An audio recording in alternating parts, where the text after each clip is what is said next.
yang menjadi problem permasalahannya itu ada di istilah itu, ya. Tapi kita harus hati-hati deh memahami istilah itu kayaknya begitu. Bukan berarti dunia itu buruk, ya enggak lah, dunia kok buruk. Semua ciptaan Allah itu baik dan semua itu disarankan kepada kita untuk baik, untuk kebaikan kita. Tidak ada dunia yang buruk. Yang buruk adalah bagaimana kita memanage dunia, bagaimana kita mensikapi dunia, bagaimana kita memposisikan dunia, bagaimana kita menfungsikan dunia. Itu saja yang bisa menjadi, kalau salah itu adalah buruk. Dunianya sendiri tidak buruk. Dan semua ciptaan Allah, semua anugerah, semua karunia, semua rahmatnya adalah baik. Yang buruk adalah kita yang salah memilih sebab, kita yang salah memanage sesuatu. Ya, kadang-kadang kan ada ya, saya dulu juga pernah belajar sih, misalnya ada ya salah satu mungkin aliran sufi gitu yang mengajak kita mematikan nafsu, meninggalkan dunia, bahkan bila perlu demi cinta kita kepada Tuhan, kita tinggalkan anak, istri, dan kemudian kita uzlah ke suatu tempat. Ya, tapi ya sufi kan macam-macam. Menurut saya itu sufi yang ekstrim itu, ekstrim ke kanan mungkin atau ekstrim ke kiri, sehingga justru keluar dari jalurnya. Justru kita melanggar. Kita ingin mendekat Allah tapi dengan melanggar aturan-aturan Allah. Bagaimana bisa suami ingin mendekatkan diri kepada Allah tapi dia menelantarkan anak dan istrinya? Itu kan kontradiktif itu. Kita mau mendekat kepada Allah sambil menjauhinya, kan tidak mungkin. Ya seperti itu misalnya. Jadi Mas Alias, di sini ada dua hal yang sangat perlu kita letakkan pada proporsinya, yaitu terminologi atau istilah tentang meninggal dunia atau tentang dunia, dan juga terminologi istilah dari mati atau kematian. Siapa yang salah memahami, dia akan cenderung salah mensikapi. Yang pemahamannya benar pun belum tentu mensikapinya pasti benar. Tetapi dengan pemahaman yang benar, dengan teori yang benar, lebih mempermudah untuk menentukan sikap yang benar. Kurang lebih seperti itu. Ayo bos. Baik, waktunya istirahat ya, Siwo. Oh, betul. Ya, oke kalau gitu. Oke deh. Yang asik itu memang istirahat itu. Aha, tapi jangan lama-lama. Istirahat ini merupakan kematian di fase pertama. Betul. Kita akan mati dari fase pertama dan kita nanti akan lahir kembali di fase kedua. Fase kedua, betul. Baiklah, Light Audience, kita akan kembali lagi seperti yang disampaikan oleh Siwo tadi setelah tentunya pesan-pesan berikut ini. Broadcasting live from the 25th floor of Wisma Nusantara Tamrin number 59, Central Jakarta. 105.8 Light FM, the best slow hit station. 105.8 Light FM, the one and only slow hit station. The one and only. Telephone number 398-35900, 398-35901. Short message service 081-880-1058. Text number 398-35900, extension 102. Marketing Department 525-7892, or click www.litefmjakarta.com. anytime, anywhere. Light FM, best slow hit station. Light FM. When Monday comes, when light comes, here's what you get. Indonesia Raya adalah negara. Pemerintah itu lain lagi soalnya. Dan kita mesti punya rasa hormat, rasa terharu kepada Indonesia Raya. Karena apa? Setelah kita merdeka itu boleh diperdengarkan. Postcard from Melbourne. Jadi manggis itu rupanya diperas dengan kulit-kulitnya. Dan itu katanya berkhasiat untuk 22 macam penyakit, termasuk kanker, sakit jantung, macam-macam. Ya lengkap pokoknya manggis. Cuma di situ disebutkan manggis ini katanya terdapat di Vietnam, di Thailand, di Myanmar, juga di India katanya. Dan sekarang juga terdapat di Brazil dan juga di Afrika. Saya bilang contoh loh, ini manggis di Medan ini dari sejak dulu kalau makan durian kita mesti makan manggis. Listen to Postcard from Melbourne with ABC Australia from 7 to 8 a.m. on 105.8 Light FM. Postcard from Melbourne, the perfect way to start your Monday. Listen live 105.8 Light FM. Light FM, The best slow hit station. the best slow hit station. You can enjoy 24 hours. Streaming on www.lidefmjakarta.com. Provided by Central Online. Central Online, MNC Tower Lantai 3, Suite 305, Jalan Kebon Sirih nomor 17-19, Jakarta. Telepon 021-2355-0235. Fax 021-391-7700. Central Online, the most reliable internet. Join the excitement every Friday from 4 to 5 p.m. 105.8 Light FM. Starlight from album to profile. Mungkin kita masukin unsur-unsurnya aja. Mungkin kalau bikin spesial gitu ya, satu album jazz misalnya bisa juga kalau kayak gitu. Tapi kalau untuk musik utopia sendiri sih tetap kayak Jadi lagu yang cocok buat kita sebenarnya bukan hal yang gampang gitu. Iya. Nyari komposer yang mau bekerja sama dengan kita juga itu juga luar biasa. From nothing to something. Tapi di balik ketidakkompakan itu, Pongki melihat ada sebuah rasa kebersamaan yang luar biasa. Gitu, makanya terciptalah lagu ini. Live performance. serpihan hati ini ku peluk erat. Jerat cinta di matamu. Up close and personal. Starlight only on Light FM. Light FM. The best slow hit station. Berproses menuju kesejatian diri. Bersama Siwo Agus Hidayat. This is Light FM, the best slow hit station. Ya, audiens, kita kembali lagi di berproses menuju kesejatian diri. Hari ini Kamis 30 September 2010. Tentunya masih bersama saya DP Emerald dan juga teman sering kita Siwo Agus Hidayat. Sesi yang kedua kami membuka telepon dan juga SMS untuk Anda. Namun sebelum itu kita sapa kembali Siwo. Assalamualaikum Siwo. Waalaikumsalam. Ya, kirain tidur. Hidup lagi ya.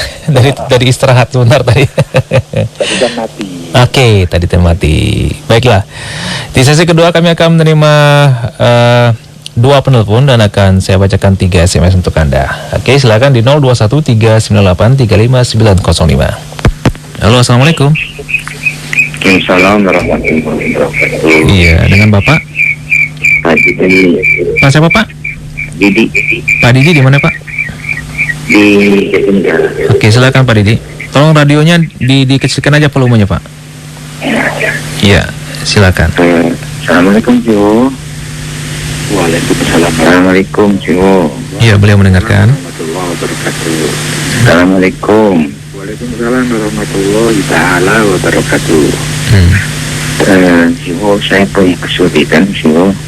Bisa lebih Keras Pak Didi? Saya punya kesulitan. Ya, kesulitannya. Usia saya 58. Oke. Bisa bilang Iya, nanti saya bantu. Terus? belum merit. Baru merit, oke. Belum. Oh, belum. Saya ini secara faktual ya Jo, menurut psikolog saya ini kehidupan ya. Apa? Homoseksual keren. Menurut psikolog Anda ini apa? Homoseksual. Oh, gay. Iya. Terus? Orientasi seksual saya ya lelaki semua. Iya. Saya bingung Jo, saya takut bikin dosa Jo. Terputus Siwo? Bisa dibantu? Ya, Pak Didi di Jatinegara ini punya kesulitan. Umurnya 58 tahun, sampai sekarang belum merit. Dan orientasi seksnya ke lelaki Siwo. Artinya homoseksual atau gay gitulah. Nah, dia merasa bahwa dia ketakutan akan perbuatan dosa ini. Sampai di situ terputus. Gitu, mungkin Kalimat terakhir apa? ya dia merasa ketakutan akan apa yang dilakukan selama inilah begitu, kita berdosa begitu ya. Dan sampai situ putus Siwo. Kita terima penelpon lagi ya di 0213983595. Halo, assalamualaikum. Waalaikumsalam. Iya, dengan siapa ini? Pak Abdul Mas. Pak Abdul. Pak Abdul di Tanjung Barat, Jakarta Pak. Silakan Pak Abdul. Assalamualaikum Siwo. Waalaikumsalam warahmatullahi. Siwo, mohon sharingnya. tentang penyebutan nama Tuhan Allah. Kemudian ada juga kelompok lain kan yang menyebutkan Tuhan Yesus. Itu aja dulu. Itu aja. Iya, terima kasih. Assalamualaikum. Waalaikumsalam warahmatullahi. Cukup menangkap sih, Wo? Tadi ada yang menyebut tentang Tuhan Allah dan Tuhan Yesus. Tuhan Yesus. Iya, iya. Ya. Baik, ke SMS sekarang di 0818801058. Baik, Haki di Ciledug mau bertanya, apa yang harus saya lakukan jika sulit melakukan rendah hati? Tolong sharingnya Siwo. Apa yang harus dilakukan? Jika sulit melakukan rendah hati. Harus dilakukan jika sulit rendah hati. Iya, betul. Kemudian dari Apip di Kapuk. Apip, APIP. Di Kapuk, Siwo, apa bedanya yakin dan percaya? Dan yang terakhir Siro jadi Susanto di Tangerang.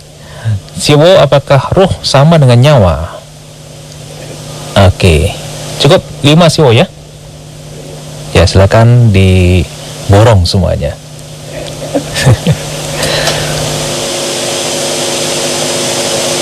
Terus kalau saya yang borong, sampean mau apa? Mati Siwo. Masih. Ya, selorohnya bagus itu. Oh gitu ya? Iya, seloroh yang bagus. Iya, silakan. Mati dulu ya, gitu. Iya. Agar kita akrab dengan mati. Ya. Betul. Ya, tapi hati-hati kalau sama ibu ya. Sama ibu? Iya, karena ibu kan peka kalau pikir anaknya. Oh iya, betul. Bila bilang gitu sama ibu, ya, oh ibu bisa. Jangan gitu nak, gitu. Iya. Well, ngomong begitu pasti marah sih. Ya, kita mulai dari Mas Didi di Jatinegara. Usia saya 58 tahun, belum married, dan yang saya tangkap ini dia dalam posisi gay, ya, homo. Kemudian beliau ketakutan terhadap yang dialaminya selama ini. Ya, karena saya tidak tahu apa problem yang diangkatnya, ya saya hanya menanggapi kepada Pak Didi, Pak Mas Didi atau Pak Didi, dengan apa ya, ungkapan bahwa Mas Didi ada rasa ketakutan itu merupakan sesuatu yang mengajak kita ke arah yang ke arah yang lebih baik. Sepanjang kita masih merasa ketakutan terhadap sesuatu yang salah, itu ketakutan yang sangat baik ya.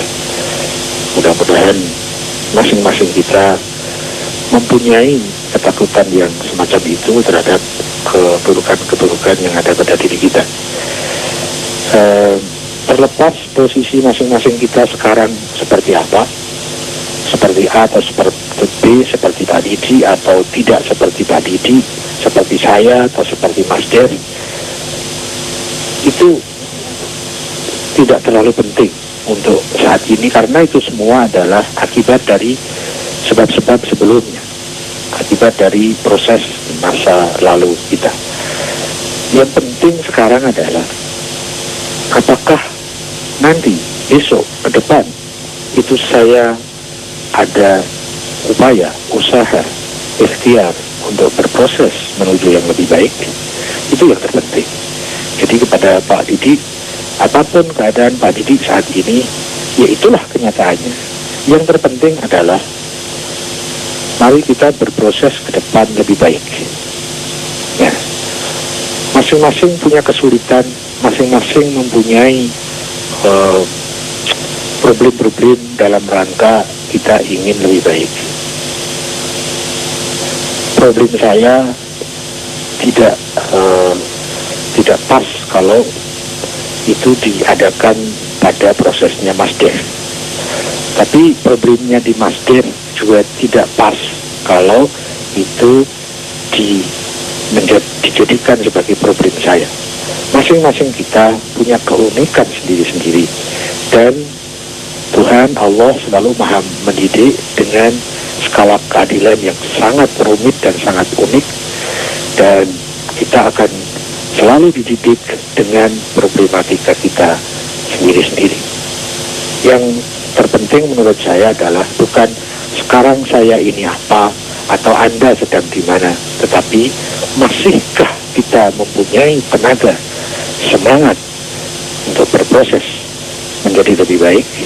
Itu yang terpenting menurut saya. Nah, kalau Mas Didi tadi ada ungkapan, saya takut dengan hal-hal seperti ini, itu sesuatu power yang sangat bisa dimanfaatkan dan bisa ditindaklanjuti, dan selamat untuk berproses menuju kesejahteraan diri. Lanjut ke Mas Abdul di Jakarta. Beliau menanyakan tentang ada yang menyebut dengan sebutan Tuhan Allah, tapi ada yang menyebut dengan Tuhan Yesus. Wah,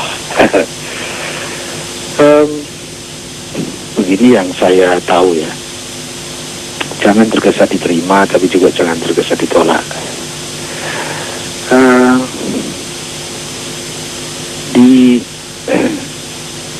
Kalau di agama teman-teman kita di Kristen itu kan sering sebutan seperti itu, Tuhan Yesus gitu ya.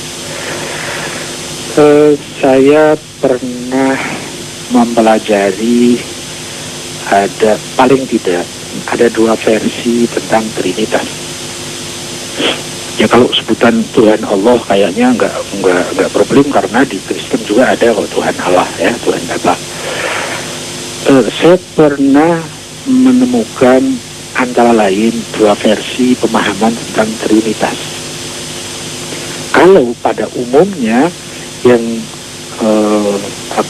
tersosialisasikan kepada masyarakat banyak itu di dalam Trinitas itu, kemudian di sana ada Tuhan Bapa, Tuhan Anak, kemudian Roh Kudus.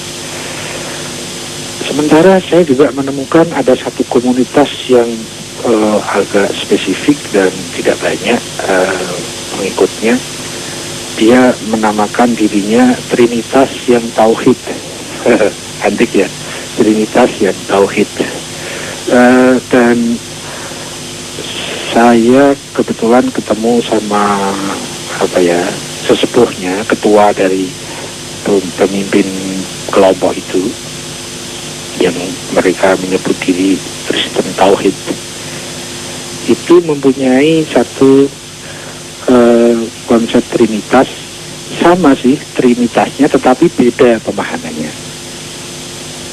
Sepanjang yang masih saya ingat, tanpa saya bermaksud mewakili kelompok itu, karena saya tidak representatif untuk mewakili mereka, saya cuma men-sharingkan apa yang pernah saya pahami pada saat saya belajar di komunitas tersebut, di komunitas yang disebut dengan Kristen Tauhid. Kebetulan pusatnya ada di Semarang itu, jadi saya bisa ketemu langsung sama sesepuhnya. Begini, beliau memulai menjabarkan bagaimana sejarah tentang ajaran dan doktrin Trinitas. Ya. Kalau ajaran Nasrani, ajaran Kristen, kita kan tahu bahwa itu sumbernya adalah yang dibawa oleh Nabiullah Isa, oleh Rasulullah Isa, oleh Yesus. Ya. Tetapi istilah Trinitas itu munculnya kemudian. Ya, jadi setelah ditinggal sekian lama, sekian dekade, sekian waktu, itu kemudian di dalam pengajaran dan pemasyarakatan terhadap ajaran Yesus itu ada formula yang disebut dengan Trinitas. Nah, kemudian yang sempat saya tangkap dari beliau, di komunitas itu, beliau menceritakan ada selip, ya, ada selip dikit, begini. Bahkan waktu itu beliau membuka Injil tapi yang versi Ibrani, ya. Kemudian beliau juga membuka Injil yang versi bahasa Inggris, juga membuka Injil yang versinya bahasa Indonesia. Nah, kemudian beliau menjelaskan panjang lebar dan saya berdiskusi sampai sekian kali gitu. Ada kita jadwal beberapa pertemuan. Dan itu diskusi terbuka sifatnya, meskipun dari komunitas mereka diwakili oleh beliau dan dari kelompok kami yang yang suka iseng, para pencari ini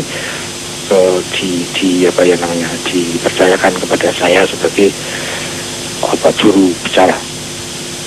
Nah, bagian yang saya tangkap antara lain bahwa yang saya garis bawahi kemudian itu di sana dipakai God itu untuk Tuhan Bapa dan Lord itu untuk Yesus.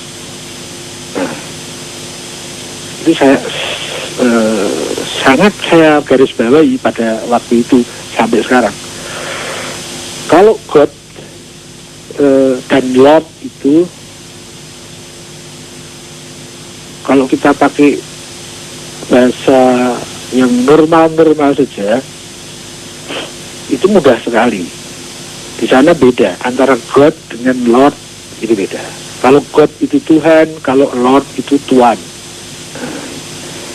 Ya paling tidak itu yang saya tangkap dari beliau.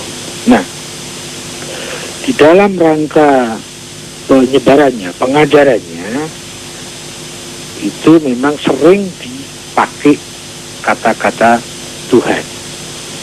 Tidak dibedakan antara God dengan Lord. Meskipun kita juga tidak boleh terjebak kepada sekedar terminologi atau istilah, dan kita mendefinisikannya dengan definisi kita.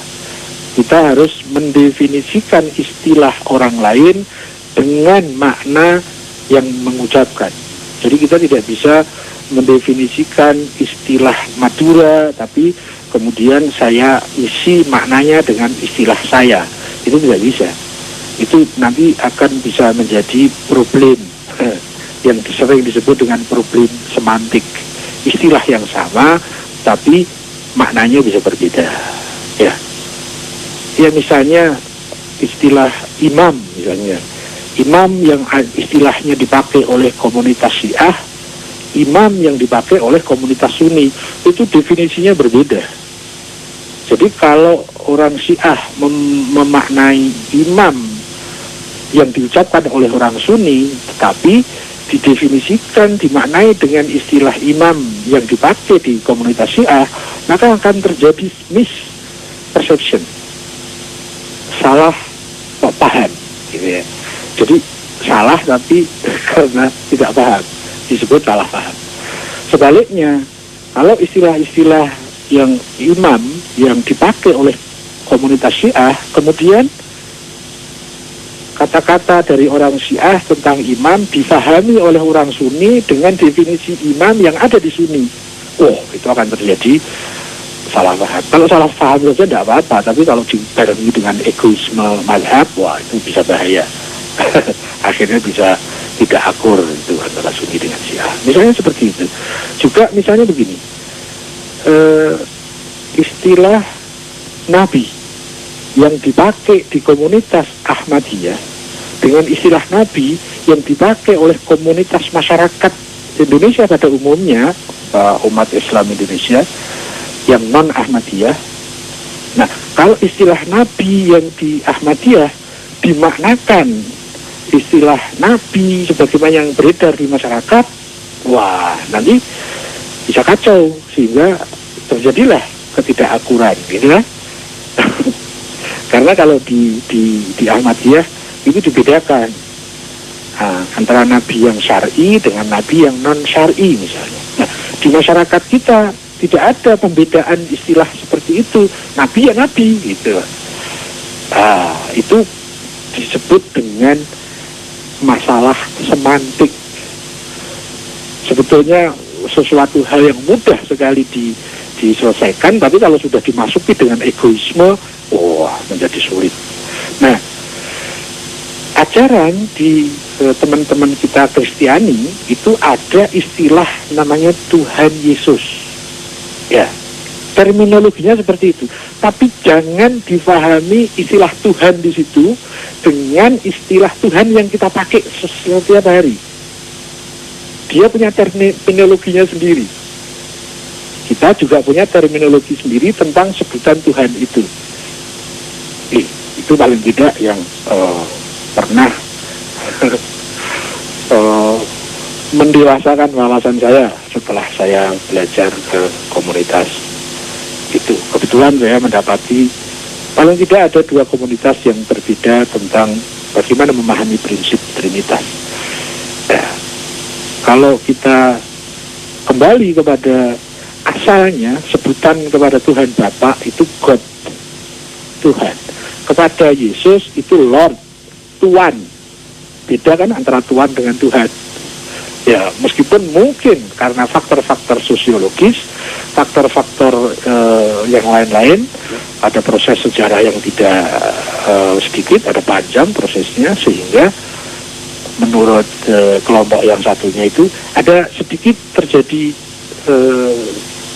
ya seperti itu, sehingga sampai sekarang Yesus disebut sebagai Tuhan, bukan Lord, tapi sama antara God dengan Lord, kurang lebih seperti itu. Dan itu kayaknya masalahnya ada di kita harus meninjau itu secara sosiologis juga, tidak hanya sekedar dari definisi yang kita punya. Kurang lebih seperti itu, Mas Abdul di Jakarta. Terus Mas Bayhaqi, apa yang harus dilakukan jika sulit berendah hati? Saya mempunyai pemahaman begini.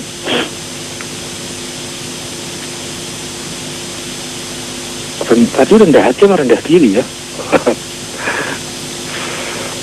Merendahkan atau meninggikan itu menurut saya tidak proporsional. Meninggikan juga tidak proporsional, merendahkan juga tidak proporsional. Yang proporsional adalah apa adanya, seapa adanya. Istilah yang lain jujur, misalnya gitu. Tidak ada tipu menipu, misalnya. Tidak ada kamuflase. Saya ingat sedikit nih, pada saat di tengah diskusi gitu kan, bahwa zat dari menipu itu buruk. Ada teman yang nyeletuk, bos, tidak setiap begitu. Ada loh menipu itu yang bagus. Menipu yang malah sangat bagus, banyak orang senang itu. Kemudian dia contohkan itu, ya dia contohkan siapa? Taufik Hidayat. Dia membuat sebuah trik. Dia berhasil menipu dengan sangat brilian. Nah, itu dia itu drop shot gitu. Kelihatannya mau cemes, ternyata drop shot ke pojok kiri. Itu menipu yang baik kan? Ya, itu tergantung terminologinya kita mau taruh di mana. Ya, kalau menipu dalam ranah nilai hukum, ya menipu itu buruk ya. Tapi tidak setiap kata menipu kita bisa definisikan sesuai definisi kita. Tapi kalau menurut definisinya Taufik Hidayat, ya, sang maestro badminton bulu tangkis itu, semakin berhasil menipu semakin baik itu. Ini satu selora ya. Maksud saya bahwa kita jangan menghakimi orang dengan ilmu kita, itu intinya. Kita jangan mendefinisikan definisi orang dengan definisi kita sendiri. Wah, itu kita keluar dari proses sosiologi yang proporsional. Kurang lebih seperti itu, sehingga terjadilah hal-hal salah paham yang sebetulnya tidak perlu. Kita kembali ke topik Hidayat. Merendahkan diri itu tidak proporsional. Meninggikan diri juga tidak proporsional. Yang baik apa? Yang baik ya apa adanya. Orisinil.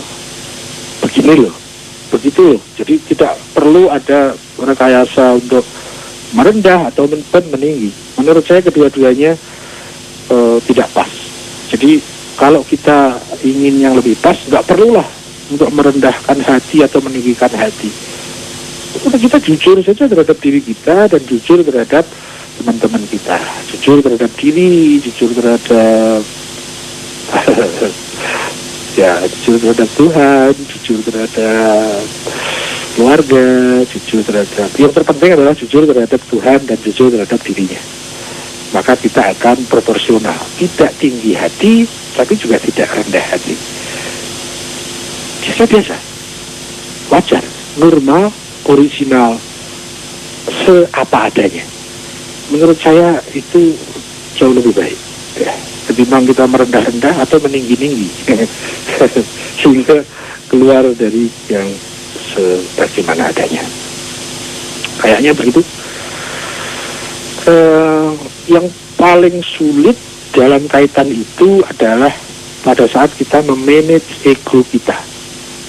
Semakin kita berhasil kita memanage ego kita, semakin mudah kita jujur, sehingga kita tidak terjebak kepada tinggi hati atau rendah hati.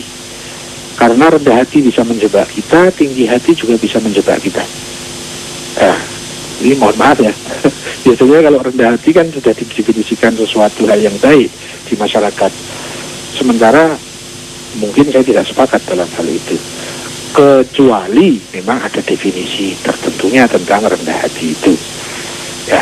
Tapi kalau rendah hati itu merupakan sebuah upaya merendahkan diri, merendahkan hati, enggak lah, biasa-biasa aja, wajar-wajar saja, jujur ya, tidak harus dibuat-buat. Yang penting dia terus berproses menuju ke sejatian diri. Mas Adib, apa beda yakin dan percaya? Yakin itu dengan segala permasalahan yang ada di dalamnya. Dia memahami apa, bagaimana, dan kenapanya. Sementara percaya, dia hanya mengambil kesimpulannya saja.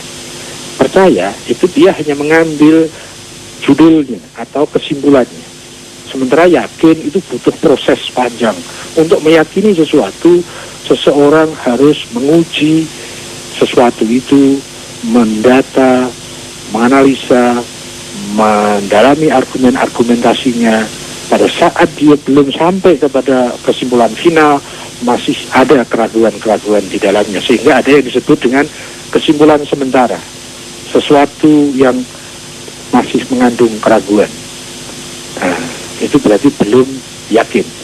Seseorang menjadi yakin pada saat dia sudah datanya mencukupi, dianalisa dengan analisa yang mencukupi, sampai kepada satu kesimpulan final. Meskipun final untuk seseorang itu, bisa jadi belum final untuk orang lain. Jadi seseorang yang sudah sampai pada kesimpulan final sementara setelah melalui proses pertanyaan, pendataan, penganalisaan, menyusun, menilai kritis terhadap argumen-argumennya, sehingga sampai pada satu titik kesimpulan yang tidak bisa diganti dengan titik yang lain. Maka itu disebut dengan yakin. Jadi yakin itu memahami masalahnya, sementara yakin dia hanya ada pada kesimpulannya. Sementara percaya itu sifatnya sangat global, yakin itu sangat detail. Saya yakin dan saya terakhir Mas Susanto, apakah roh itu sama dengan nyawa? Wih, orang tadi sudah berapa menit tadi kita membahas tentang roh. Nyawa itu punya roh. Kalau nyawa itu nggak punya roh, nyawa tidak akan ada. Ya. Apakah batu punya roh? Ya. Apakah dia punya nyawa? Tidak. Apakah kucing punya nyawa? Ya. Apakah dia punya roh? Ya. Apakah batu punya nyawa? Tidak. Apakah punya roh? Ya. Setiap sesuatu yang ada, dia punya roh. Tetapi tidak setiap sesuatu yang ada, dia punya nyawa. Kurang lebih seperti itu. Dan yuk mati yuk. Wih. Ya, Siwo. Mati. Mati. Ya, hidup lagi kan sekarang. Udah satu lagi belum?